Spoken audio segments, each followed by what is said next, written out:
আসসালামুআলাইকুম এমকে cooking হাউসে সবাইকে স্বাগতম। আশা করি সবাই ভালো আছো। আজ আমি তোমাদেরকে দেখাবো বিফ চাপ ফ্রাই। তো চলো দেখে নিই এটা করতে কি কি লাগছে।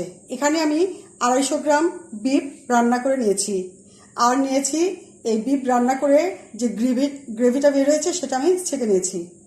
আর এখানে লাগবে আমার, এখানে নিয়েছি ময়দা, বেসন, চাউলের আটা, আর নিয়েছি 1 চামচ লেবুর রস, 1 চামচ লাল মরিচের গুঁড়ো, হাফ চামচ লবণ, 1 চামচ তান্দুরি পাউডার, আর নিয়েছি হাফ চামচ বেকিং সোডা। তো চলো দেখে নিই এটা আমরা কিভাবে তৈরি করব। এখন আমি একটা বাটিতে নিয়ে নিচ্ছি 2 চামচ চাউলের গুঁড়া,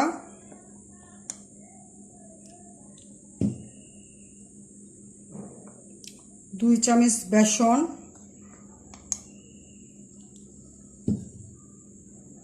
আর 2 চামচ ময়দা।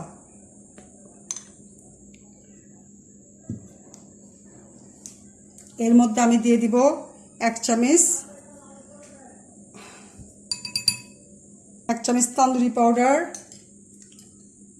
1 চামচ লাল মরিচের গুঁড়ো, হাফ চামচ লবণ, হাফ চামচ বেকিং সোডা, আর দিয়ে দিচ্ছি 1 চামচ লেবুর রস। এটার মধ্যে আমি অতিরিক্ত মশলা ইউজ করিনি, কারণ মাংসটা রান্না করা, মশলাটা পর্যাপ্ত মশলা দিয়ে রান্না করা, এবং এই যে শুকনা মিশ্রণগুলো আমি একসাথে মিক্সড করে নিয়ে এটার মধ্যে ওই মাংসের গ্রেভি দিয়েই এটা মাখাবো, সেজন্য আমার আর এক্সট্রা অন্য মশলা লাগলো না। এখন আমি এটার মধ্যে এই রান্না করা মাংসের ঝোলগুলো দিয়ে এটা ভালো করে মিক্সড করে নিব। মাংসের ঝোলগুলো দিয়ে আমি এই মিশ্রণটা ভালো করে মেখে নিচ্ছি। এটার মধ্যে আমার আরও ঝোল লাগবে।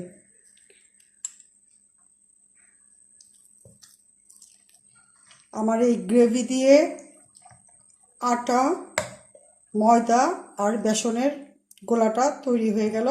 এখন আমি এটার ভিতরে একটা করে মাংস দিয়ে দিয়ে ডুবো তেলে ভাজবো।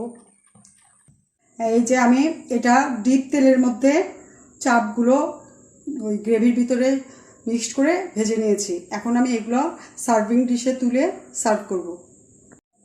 যে বন্ধুরা, তৈরি হয়ে গেল মজাদার ক্রিস্পি বিফ চাপ ফ্রাই। এটা খেতে অসম্ভব মজা। প্লিজ এটা বাসায় তোমরা ট্রাই করো। ভালো লাগলে অবশ্যই আমাকে লাইক দিবে, বন্ধুদের সাথে শেয়ার করবে, আর চ্যানেলে নতুন হলে সাবস্ক্রাইব করবে, কমেন্ট করো। সবাই ভালো থেকো। Thank you, by.